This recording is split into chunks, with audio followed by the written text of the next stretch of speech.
Hi class and welcome to week 5. We only have a little over 1 week left in the course.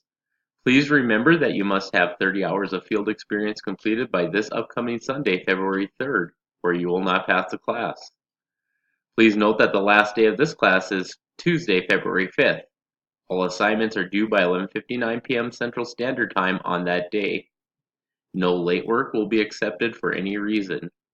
This week we will be learning about connecting with children, families, and the community.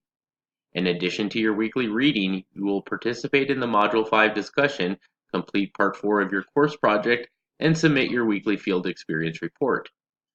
Please mark your calendars for the Module 5 live classroom session that will be this Tuesday, January 29th at 6:30 p.m. Central Standard Time. I hope you all can attend the live session so we can have an active and engaging conversation, and so I can answer any questions that you may have for the upcoming assignments. If you cannot participate in the live session, you will be able to view a recording of it and complete the live session quiz in order to receive credit.